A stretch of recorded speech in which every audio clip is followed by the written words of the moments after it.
Welcome to the G5 Hive and our next installment of our Worker Bee series, where we deep dive into the G5 college football landscape with the folks that know the teams the best. If you're watching us on YouTube, please hit that like and subscribe button. And if you're listening to us in podcast form, please rate and review. Today, we'll be heading over to the Pac-12 conference and taking a look at the Washington State Cougars, who finished 8-5 in 2024. They capped off their season with an appearance in the Holiday Bowl, and they wrapped up their 2025 spring practice with their Crimson and Gray Spring Showcase on April 12th. We have a special guest joining us today. He is an award-winning Palouse Bureau Chief for CougFan.com on 24/7 Sports Network. He is a Washington State alum. He is Jamey Vinnick. Jamey can be found on X at Jamey Vinnick 9, and CougFan can be found at CougFan.com, capital C-O-M at the end there. Welcome to the show, Jamey. Thanks for having me on. Happy to be here. Well, we're glad to add Washington State to the mix this year. For those who are tuning in to the G5 Hive for the first time, can you tell us a little bit about yourself and how long you've been covering Washington State football? Yeah, so as you said, and then that excellent intro, that's top tier. Graduated from WSU in 2020, and I had started working for CougFan kind of as a part-time deal, covering some basketball games here and there, and started that in the spring of 2019. Really did that for about 2 years, and got asked to go cover fall camp in 2021 right after things kind of opened back up, and was just going over for a couple weeks, and my boss asked if I wanted to go back full-time, and been here ever since. So this will be my 5th season on the full Washington State beat of football, men's basketball, women's basketball, and so on. Awesome. Well, let's move over to some Washington State football talk. And we'll start with the man in charge. The Cougars have hired Jimmy Rogers as their new head coach. Coach Rogers comes to Washington State via South Dakota State, where he had been there since 2013, serving in different roles. From 2023 to 2024, he was head coach. 2019 to 2022, he was assistant head coach, defensive coordinator, and linebackers coach. What can you tell us about Coach Rogers and what he brings to the table for the Cougars? Yeah, I mean, I think obviously the pedigree is impressive. I mean, it's a guy who, yes, at a different level in terms of FBS versus FCS, won a national championship. I mean, that speaks for itself. A program that has had incredible success over the last several years under John Stiegelmeier. He brings a very different approach than what Washington State fans kind of got used to with Jake Dickert. Dickert was very, like the camera, like the being kind of in front of a microphone, very kind of rah-rah, big personality, all these things. And that's just not Rogers. Rogers is down to business. It's football, and that's it. I mean, his priority is to win. It's, he's not going to be the most just over-the-top, funny, comedic, everything like that. But he obviously, as I said, has that pedigree. And I think what has stood out in the first few months that he's been here is, again, he's not going to be the guy who gives you the greatest quote in the world, or kind of the big, like, oh, you got to tweet that out because he said it. But, his reputation speaks for himself. And, I think there is a hope and an expectation from Washington State fans that the success he had at South Dakota State will ultimately translate to Washington State. Well, as it often happens when you get a new head coach, that means new assistants, new coordinators. Washington State is no different in that regard, as Coach Rogers has brought Danny Froland on as his OC, and Coach Froland follows Coach Rogers over from South Dakota State, where he served as a co-OC. Prior to that, he spent 12 seasons coaching in various positions at the University of North Dakota, keeping all those Dakotas straight. Going to be tough. And he served as the OC there from 2018 to 2023. Can you describe the type of offense that Coach Froland plans to run there at Washington State? Yeah, I mean, the biggest thing is it's going to be different. It's not going to be the air raid that Washington State fans have essentially known since 2011. Obviously, there were some variations when you went from Mike Leach to Nick Rolovich to Jake Dickert. But this is not the air raid. This is going to be more of a balanced attack that's going to involve running the football. And, again, that's different for Washington State fans who have known, again, nothing but just pass-heavy offenses. But, I think there were some concerns that this was going to be just a 75% run team, and that's not what it's going to be. I think the interesting thing to note is Coach Freund didn't call plays last year at South Dakota State. That was Coach Olson, who's now at Northwestern. So that wasn't necessarily his offense. And I think from what he has said, and even what we've seen in glimpses of spring ball, and even a little bit today in fall camp, is there's going to be a lot of different ways that they incorporate their players. The way I kind of liken it to is it sounds simple, but it's going to be an offense that's predicated around getting the ball to your skill players and getting the ball into the hands of your best players. And I think last year that wasn't so much the Washington State offense, largely because the best player was the quarterback with John Mateer. And whoever the quarterback ends up being is going to have a lot of weapons around him. And I think the goal is going to be, I always kind of point to like the San Francisco 49ers, right? Brock Purdy isn't, an all-pro quarterback every year, isn't the greatest quarterback in the world. But what does he do? He gets the ball to McCaffrey, to Deebo Samuel, formerly, to Brandon Ayuk, George Kittle, and so on. I think you're going to see a structure or kind of a goal to replicate that. And, quick passes, slants, swing passes, whatever it takes, but then still with the ability to take the top off, but also the ability to effectively run the football. Well, let's get to the position where it all starts on offense, and that is the quarterback. The Cougars will look to replace Pac-12 top offensive performer of the year and John Mateer as he is off to Oklahoma. Zevi Eckhouse looks to be primed to take that job here in 2025. Jamey, how did the group look in the spring and maybe the first day of fall camp?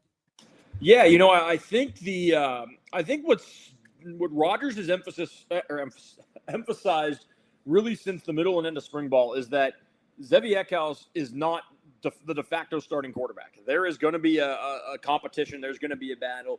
And, I think when he said it, especially in the spring, everyone just kind of thought, okay, he's just saying that. You have to say that. Then they go get a Johnny Shepard from Rutgers and they get Julian Duggar from Pittsburgh.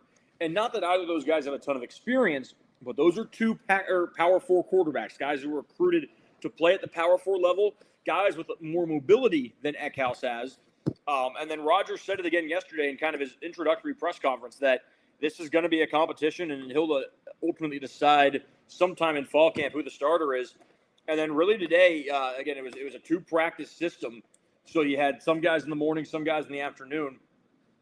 The reps were split pretty evenly between Eckhouse, Duggar, Shepard, and Jackson Potter, another returning quarterback from last year. So, I think when you look at Eckhouse, he has the pretty clear edge and experience. He's been here 2 years. He spent 3 years at Bryant. He's a veteran guy. He knows the game. I think he knows the system they want to run. But I think there's a little bit more of a wild card and maybe even a little more of an upside play when you talk about Duggar and Shepard and kind of what they were projected to be going into college, maybe haven't achieved that yet. But still the feeling is, okay, can they be a little more like that and kind of run the offense the way that Danny Freund and Jimmy Rogers wanted to be run? Do you think, given the stark difference in their quarterback styles and skills, do you think, in a perfect scenario, does the staff have, what do you think the prototypical quarterback this staff wants? What is that quarterback good at? Yeah, I think the guy to kind of really look at is Mark Gronowski at South Dakota State last year. Big guy, could throw, mobile, kind of able to do a lot of different things. I think he has more mobility than Eckhouse has. Granted, I think he was more of an accurate passer than Shepard and Duggar. So I kind of think something in that mold. And Eckhouse can run a little bit. He's not Mateer with his legs. He's not Shepard. He's not Duggar. But he's also not a complete statue where he can't escape the pocket. It's just he's got I remember actually Dickert would always refer to it as there's mobility and escapability. He's got more escapability than necessarily mobility. But I think he has some of the traits that they want. Again, he's smart. He understands the offense. He kind of has that feel and a little bit of that gamesmanship you need. I think the big question is, does he have, again, whether it's you want to call it upside or just the sky-high potential that maybe the Duggars and the Shepards have? Between Duggar and Shepard, has one of those guys stood out to you more, or is it pretty even? I would say, going just based off day one, I thought Duggar looked a little bit better. I think he was in the morning session. Shepard was in the afternoon. It is important to note it was 15 degrees hotter in the afternoon than it was in the morning. But I think after one day, it's hard to kind of judge one from the other. Now, I will say Duggar played more at Pittsburgh. He started the bowl game, as a matter of fact, or played in the bowl game. So There is a little more experience with him versus Shepard. The other thing, though, on the flip side is Duggar's a lefty, which obviously changes the way your offense runs when you don't have a right-handed quarterback. So I think ultimately one of them will play, even if it's not as the starter. I think they'll use the mobility of one of those guys the same way that Washington State used John Mateer's legs when Cam Ward was the quarterback. But, through day one, I don't know if one has a legitimate edge over the other. I think a lot of it is just kind of the feeling out process. Well, moving on over to the running game, the Cougars lose their leading rusher from this room, Wayshawn Parker, as he's off to Utah. Parker ran for 731 yards and 4 touchdowns a season ago, on his way to being named the Pac-12 top freshman performer. This room returns the likes of Leo Pulalasi and Dalen Pine. However, this staff brought in 3 transfers from South Dakota State. You got Maxwell Woods, Kirby Voorhees, Angel Johnson. Jamey, how did this room look in the spring and again here on the first day of practice? It's tough to judge the spring just because Johnson was out, Payne was out. Johnson had to clean up something, I think, with his foot. Payne had torn his ACL in the middle of last season, so you didn't see them very much. Woods was banged up through part of it. They had a couple other running backs at the time, Javensky Schlembaker, Josh Joyner. They're now both gone. So it was really Pulalasi and Voorhees taking the bulk of the reps in the spring. Now, all that being said, I would be pretty surprised, and I think most would be pretty surprised if Johnson's not the number one guy. I mean, he's kind of proven it to some degree. He was the number 2 at SDSU last year. Tennessee wanted him for a reason. He's quick. You saw just a little bit of the flashes today, even on kind of a lighter day of practice. So I would anticipate he's the number one guy. But I do think there's gonna be roles for a lot of those guys, for Pulalasi, for Payne, for Voorhees, for Woods. And then ultimately when Johnson graduates, and Payne for that matter, you've got the potential to have a wide open competition next year with some really talented running backs. Well, how do you see Coach Frowen utilizing these backs? You said that they all have a skill set to be used. How do you see them being used? Yeah, I think I look at Voorhees, for example, just an absolute tank, short yardage guy. I think he's going to be really get the ball a lot, 3rd and 1, 3rd and 2. He's going to get you those couple yards. I look at Payne. Payne's been a very good pass blocker, and he's been able to get the short yardage as well when he's gotten opportunities in the past. Pulalasi can do a little bit of everything. He's a decent, solid blocker. He runs the ball well. He can catch the ball out of the backfield. So he, to me, is kind of maybe the pure number 2 guy where, okay, you want Johnson to get spelled on a 2nd and 5, you would go to Pulalasi.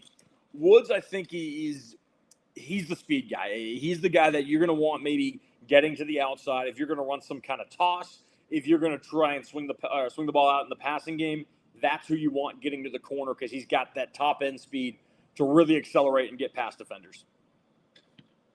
Well, let's move over to the wide receivers. And via graduation or the portal, the wide receiver room loses 4 of their top wideouts from a season ago. Cougars will definitely miss the services of Kyle Williams, who was drafted by the Patriots, Chris Hudson, Carlos Hernandez, and Trey Shackelford. Those 4 accounted for 165 receptions, 2,420 yards, and 22 touchdowns. But with all that vacancy or departing, there's certainly a lot of opportunity for someone to kind of step up big here in 2025. This room would seem to be highlighted by the return of Josh Meredith in the slot. Jamey, how did the wide receivers look, and what are the expectations for this group? Yeah, I think part of it is it's different. You don't need necessarily the top end receiver play like you did in an air raid offense. Of course, you have to have good receiver play, and I think Meredith is going to be one of the guys they really count on. He's the veteran of the group. He's been here 5 years now. He's worked up from being way down the depth chart to being a pretty key player last year. I think they're going to count on him pretty heavily. Devin Ellison from Monterey Peninsula JC, he's a big play type guy. He's got size. They beat out Boise and UCF to get him. I think you'll see him make a lot of plays on the outside. Jeremiah Noga, an Oregon State transfer. I think he's another one that they're going to really turn to make some plays. And then you've got a handful of other guys who I think are going to get opportunities. Leighton Smithson's a guy who, as a true freshman back in 2022, looked like a future star, fell out of the rotation in 23, played safety in 24, back at receiver now and looked really good in the spring. Brandon Ganasha-Morley's a former track guy who's really kind of just coming into his own and understanding just how good he can be with his size and athleticism. Noah Westbrook, freshman, again, pretty good size, 6'2", 200 pounds. You got Tony Freeman, who's a speed guy, who was here last year. Leon Neal, another scrappy, kind of under-the-radar walk-on, or former walk-on, that is. So there's going to be, I think, options, but I think a lot of it is they're going to need guys to be physical at the point of attack because they're going to need to be run blocking a lot more than maybe they're used to. As you said when you were describing the offense, the plan is to kind of get the ball in the hands of the playmakers. It looks, if you look back like on Danny's, offensive history, it seemed like it was heavily targeting the slot receiver. Do you think that continues this year, or do you think something else will happen? I think there's a good chance it does. I think you're going to see a good dose of Meredith coming out of that slot. I think they'll move guys around a lot, whereas past coaches, again, it was maybe you're an outside receiver, you're playing outside receiver, and vice versa. Sure. So I do think there's going to be a lot of those quick strikes to the slot. Get 5 yards, get 6 yards. Run something to the boundary. So I do think there's going to be an emphasis on maybe some of those passes inside. But I again think there's going to be opportunities and desires to take the top off and go over the top, and that's where you have a guy like Ellison with his size or a guy like Smithson with his speed that can really be difference makers in the deep passing game. Well, Jamey, with the coaching change, what have you been able to see, learn, hear in terms of how the tight ends will be utilized in this offense? Yeah, I think, we heard for years when Dickert brought them back that they were going to be hugely important, and they just never really were. Cooper Mathers had a great year last season. He kind of emerged as that pass-catching touchdown machine. Has the record for most touchdowns by a Washington State receiver ever. Washington State tight end ever, excuse me. But I think there's going to be, again, with more physicality, with more of a running game, you're going to see them more. And I think they've got guys to fill those positions. I think Ademola Falei, a Michigan State transfer, he's got the size you want out of an inline blocking tight end. I think the same with Josiah Cornwell, a JC transfer. You look at a guy like Trey Lechner, he's the pass catcher. He's the guy that kind of fits more of the H-back where you're going to roll him out. He's going to be the guy you're going to dump it off to, get you 6-7 yards. I think the wild card is Bo Baker. I mean, this was a guy who was a 4-star recruit who ended up at South Dakota State. Tore his ACL last fall, didn't play in any games, but, just seeing him out there today, he's big, like in a very good way. And I think a guy that, if he hits his potential, has the opportunity to really be an X factor for this offense just because of kind of the build and the physical traits that he possesses.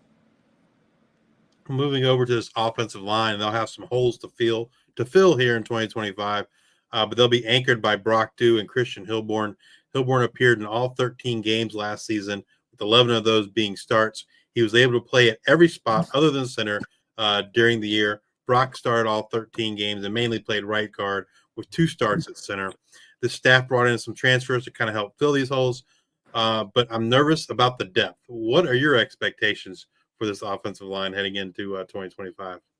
Yeah, I think they've got a pretty strong top unit if it unfolds the way that we expect it to, with Dew at center, Hilborn at right tackle, Jalen Caldwell, a Grand Valley State transfer, at left tackle, and then AJ Vaipulu at either left or right guard. Then the other spot being filled by Johnny Lester, Noah Dunham, Nick Bakken, one of those guys. But I do think there's some questions on the depth. They don't have a ton of experience under that. They've got some guys who have been around a while. Ashton Tripp at left tackle, for example. Whichever of Dunham or Lester doesn't start.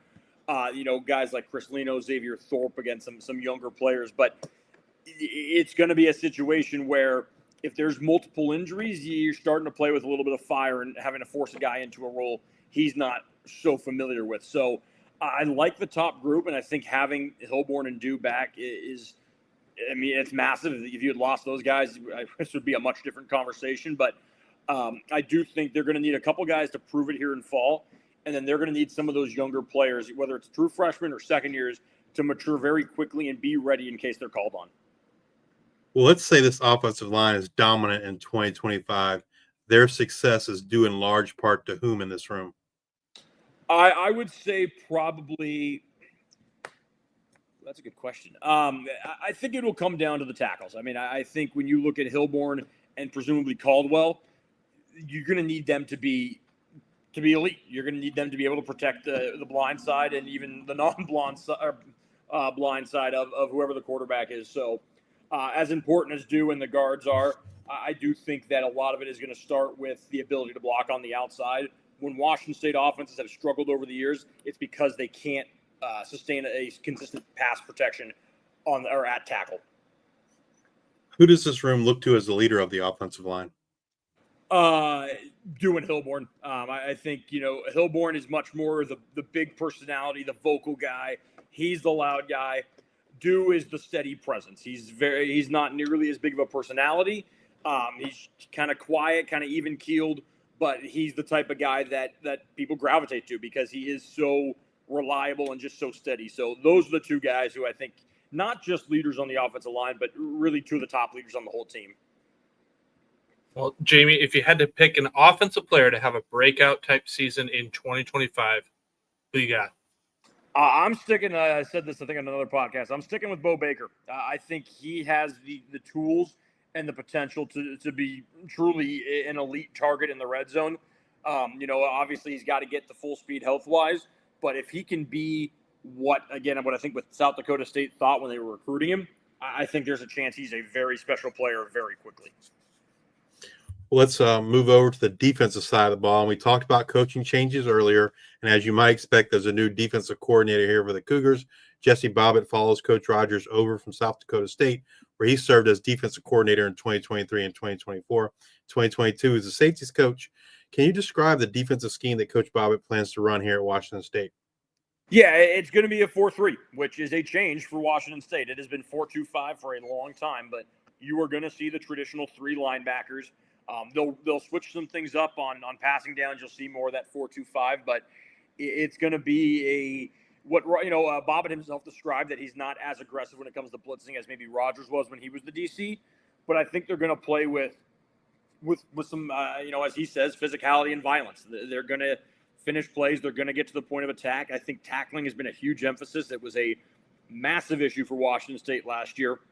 And I think it's going to be a defense that relies a lot on its safeties. And I think it very likely Washington State is going to be going from having one of the weakest safety groups in the country to one of the best. I think there is that kind of potential with the guys that they brought in. So I think, you look at the precedent that was set with Bobbitt and then Rogers' defense before that at South Dakota State. Is it feasible to allow, 13 to 17 points a game in your first year at FBS? Maybe not. But I think you're going to see a defense that takes a lot of strides from what was a pretty big liability last year. Well, moving over to position groups on the defense and starting with the guys up front along this defensive line, the Cougars will be looking to replace the entire starting defensive line in 2025 along with some rotational pieces. The big loss here is Ansel Dinbu, who was the Pac-12 top defensive lineman in 2024. Dinbu recorded 20 total pressures and had a team-high 7 sacks from the interior. This 2025 room is highlighted by the return of Rahm Stevenson and Isaac Terrell off the edge and Bryson Lamb on the interior. I'm just kind of curious to hear your thoughts on this room, especially about the interior of this line heading into, fall workouts. Yeah, I think obviously the defensive tackle room was hammered. I mean, Dinbu was, as you said, the Pac-12 Defensive Player of the Year. I'd make a case, and a pretty firm case, that the best player on this defense last year was David Gusta, who also transferred to Kentucky. I mean, Dinbu gets a lot of those sacks because Gusta's double or triple teamed. He was an absolute menace in the middle of that defense. They also lose Khalil Ufa, who was a really good rotational piece. He transfers to Houston. Defensive end, they graduated everybody. Nusi Milani, Andrew Edson, Quinn Roth, Cyrus Webster. They were hammered by graduation. So suddenly you're looking at pretty much a completely new defensive front. But I think they've done a good job getting guys in that can replace them pretty seamlessly. I think when you look at, you bring Max Balloon from South Dakota State, who was a key player for them. You add Caden Beatty from Kent State. You bring back Bryson Lamb. You got Sony Finau from Cal Poly. And then you go in the spring portal, you get Darian Dalton from San Diego State, Mike Sanjo from SMU. So you suddenly have some guys that you feel like, okay, there's some experience here. We can rely on some of these guys. And that goes with some of the youngsters they have in the room. Freshmen Donovan Fitzmaurice, Connor Sullivan, Elijah Tucker. You could see maybe one of those guys even getting a role pretty quickly. when you shift to the outside, I think it was tough last year for Washington State. They needed to replace Ron Stone Jr. and Brennan Jackson, and I think they did what they could to do so. It's just hard to replace a pair of all-conference guys the way that those two were. So I think you look at this year and you look at Buda Paletti from New Mexico State, you look at Malachi Taase from New Mexico State. Those were a couple guys that they're going to count on, along with Stevenson, along with Terrell. Fernando Laquona, South Dakota State transfer, he'll be in there. A couple of walk-ons, Jack Janikowski, Michael Hughes. Those guys have looked really good, really over the last calendar year in terms of their development. So there's a handful of guys, again, that they're going to need to really step up, and they're going to need to have a couple guys who can really offset some of those losses that they had. And just because, again, at defensive tackle, that was a really difficult position to replace. They're not going to be able to replace a player at the caliber of Gusto. There just aren't that many like him in the country.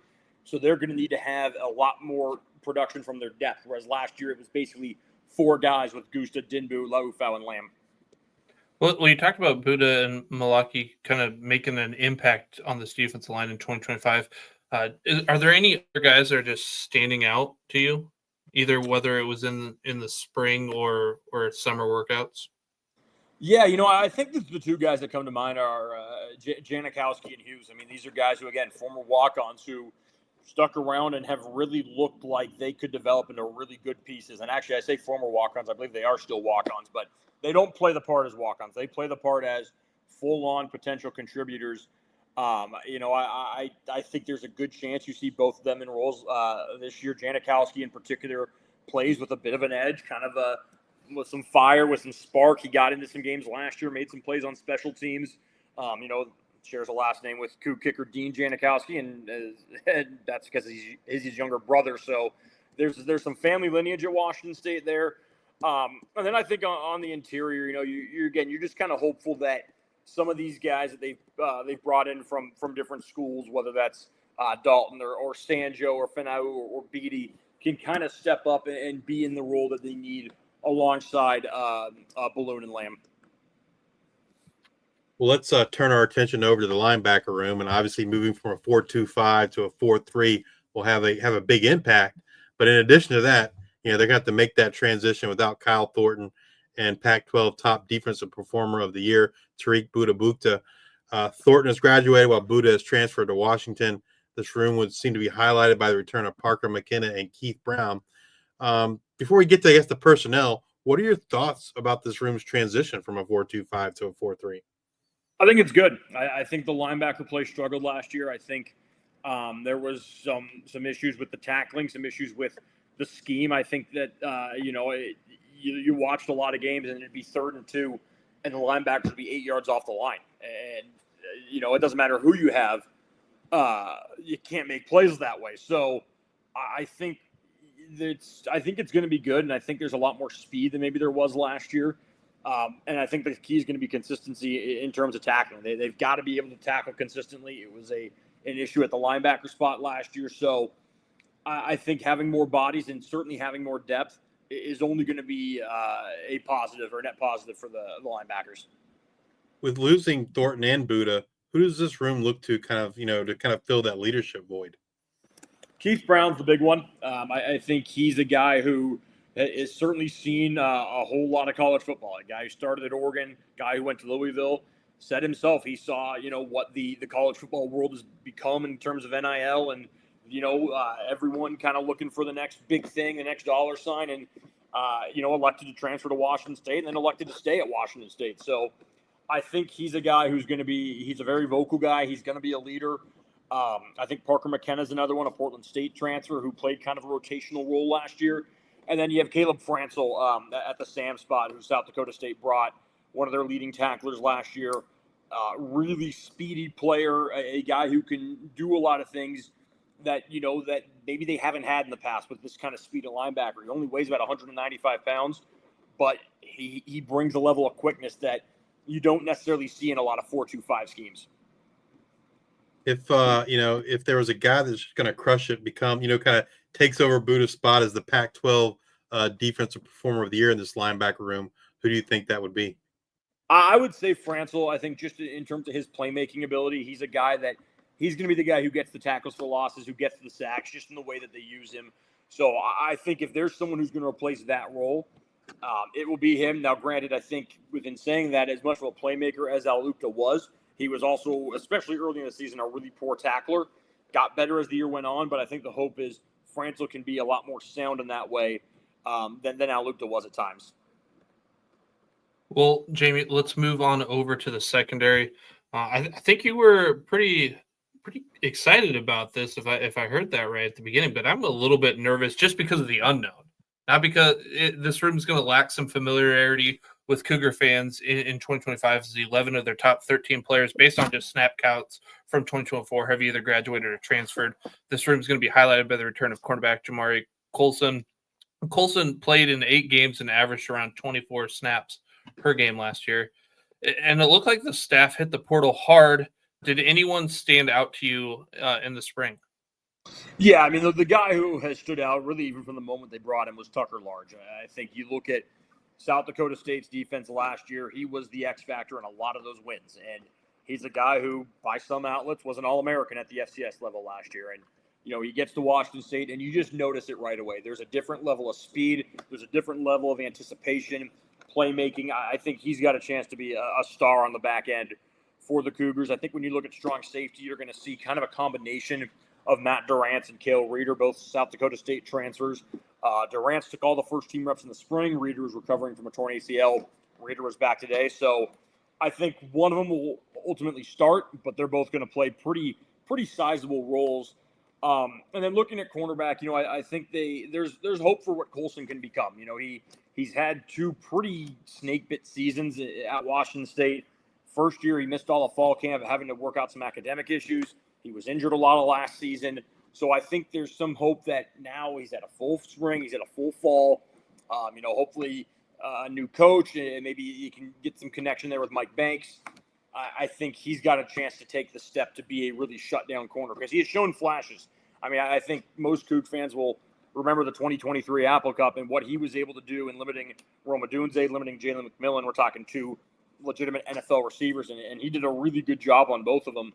And then that other corner spot, I think they're pretty confident in Colby Humphrey. Again, a guy who, South Dakota State transfer, who started his career in Northern Arizona, but was really good last season and is in a pretty good spot to, I think, to be a very good shutdown corner for the Cougars. Well, like I said, you were pretty excited about this group. So if everything comes together for this group in 2025, it's because who showed out? To me, it's Large. I think he is the guy that if he has a big year, I think the defense has a chance to be really, really good. All right, Jamey, if you had to pick a defensive player to have a breakout type season in 2025, who you got? Ooh, good question. I'm going to go with Isaac Terrell. I think he's a guy who he's played 21 games, but he's only played about 200 snaps. There was a lot of discourse in the last couple of years about why he burned his red shirt as a freshman or why that staff decided to burn his red shirt for a few snaps here and there. He's just an absolute workhorse, high motor, doesn't take a play off. And I think that there's some hope that he can really develop into kind of an absolute bull off the edge and bring some physicality, bring some fire, bring some leadership that could ultimately end up in him being that elite rusher that they didn't have last year once Stone and Jackson graduated. Well, we've talked about offense, defense. Let's move on over to the special teams. How are those units looking, and are there any concerns heading into the season? It's honestly tough to say because it was a complete overhaul.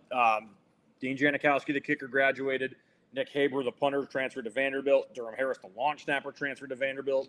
Janikowski also handled kickoffs and punts for most of last season. So you've got Jack Stevens. He'll probably be the kicker. You've got Ryan Harris and Troy Petts kind of battling to be the punter. Long snapper, probably Colton Peoples, who they brought in via the portal. And then Harris probably on kickoff. So it's tough to say just because the special teams portion of practice is often done in the stadium while the rest of the team is on the practice field. So we don't get a great look at the specialists. Not to mention guys like Petts and Peoples weren't here in the spring. So it's hard to say, but I think I think there's certainly some hope that they can be at least as effective as they were last year. Granted, there's a lot of veteran presences that they have to replace in that unit without Janikowski, without Haber, and even though Durham Harris was only here a year, he was a veteran guy, a transfer from Texas State.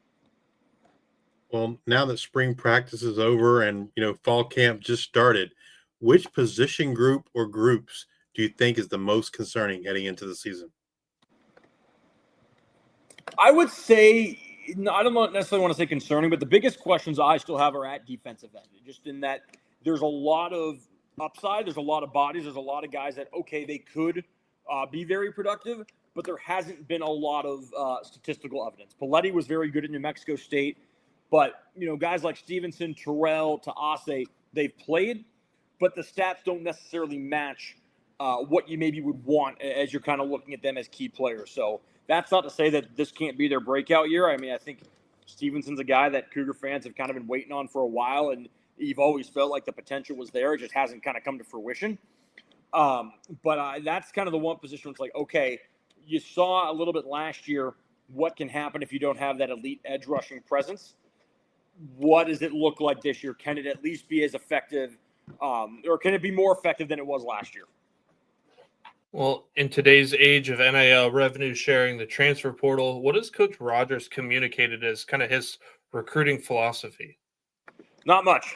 He stays pretty mum on that. I think he's a guy who, it's what every coach at Washington State's going to say, wants people who want to be here and want to be coached and want to be developed. I think he's won some impressive battles, both in terms of who he was able to get from the portal last year. I mean, again, you look at an Angel Johnson and the fact that, yes, he was his head coach, but Tennessee wanted him, and that's an SEC team. Jalen Caldwell had been pursued by some pretty big Power 4 teams. So he's been able to win some of those battles, and then even in the current high school class.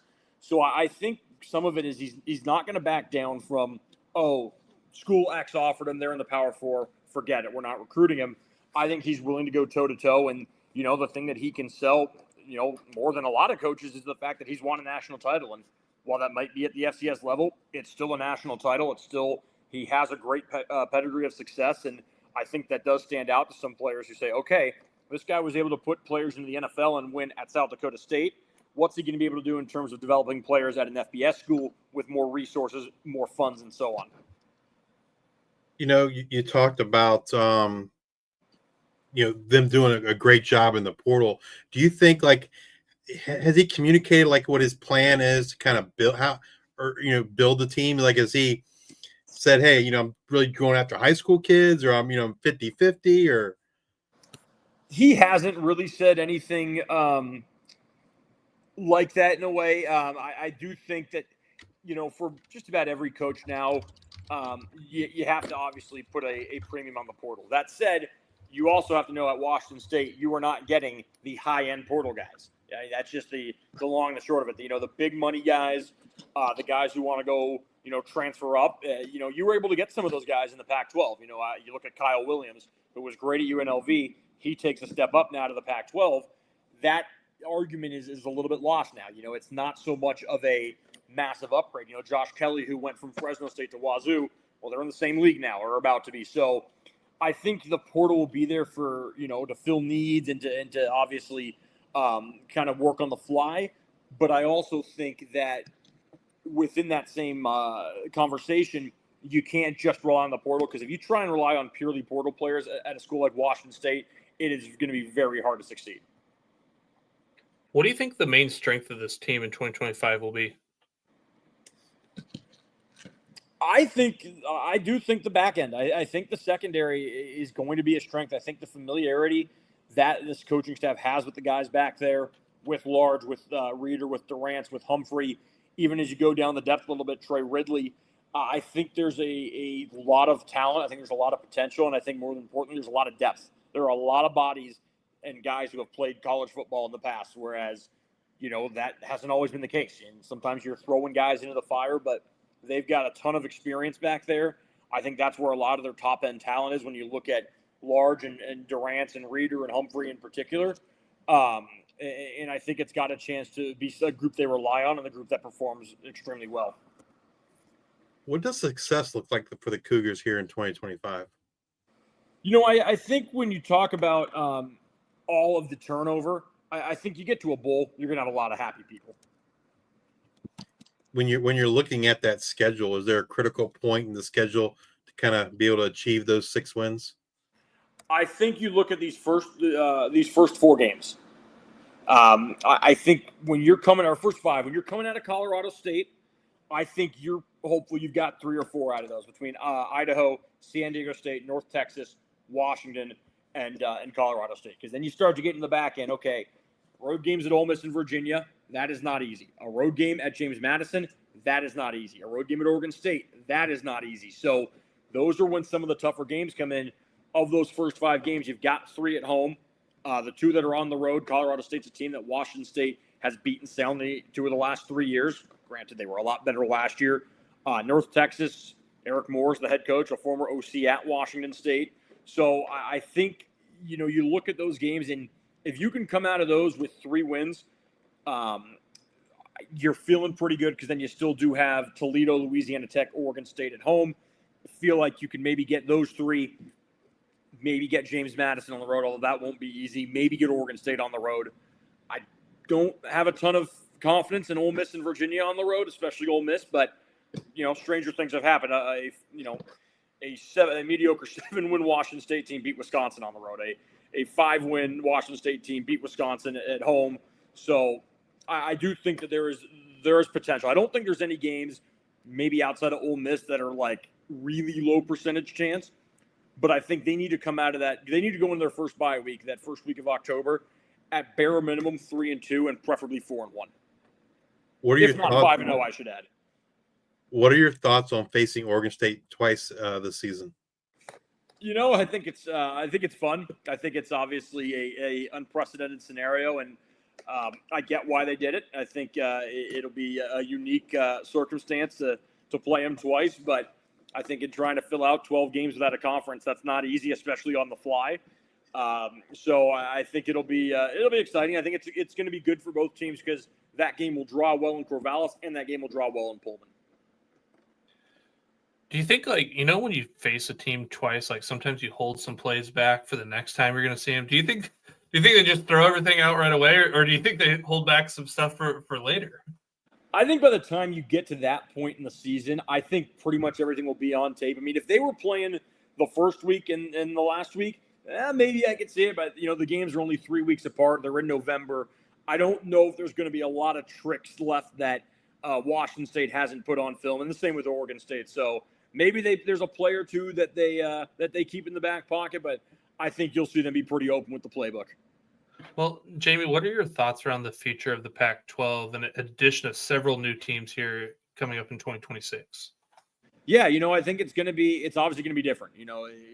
Obviously there's some good teams coming in, but it's not the same pedigree as when you had the Oregons, the USCs, the UCLAs of the world. So I think to some degree it's going to be a shift, but I also think that it's got a chance to be a very good football league. I mean, I think you look at what Boise State just did. You look at what Colorado State's been able to do in improving their program. Obviously, a couple down years from San Diego State and Utah State, but those are teams who have had success recently. Same with Fresno State. Texas State's a program that's rising. So you do have a lot of potentially good programs. And I think, for basketball, it's got a chance to be one of the best leagues in the country. I mean, I think you look at how many good teams are in that league now. But I think it's different. It's going to be an adjustment for Washington State people, but I do think it has a chance to be an exciting league, and I think there's going to be some good rivalries that come out of it. Well, Jamey, we've covered a lot of ground today, but is there anything else you want to share or think that we should know about this 2025 Washington State Cougars football team? I think we covered it. All right. Well, Jamey, thank you very much for taking time out of your day to spend with us and share your knowledge. We greatly appreciate it. But before we let you go, we want to give you an opportunity to share with our listeners where they can find your work, maybe some things that you're working on or that you have coming up. Yeah, so anything and everything I do can be found on CougFan.com, and that's going to be fall camp write-ups right now, and then getting into the season and covering all things that go on with the Cougar football season. Awesome. Well, thank you again, Jamey. If you're watching us on YouTube, please hit that like and subscribe button. And if you're listening in podcast form, please rate and review on Amazon Music, Spotify, or Apple Podcasts. Thank you all for your support. And until the next time, we are the G5 Hive.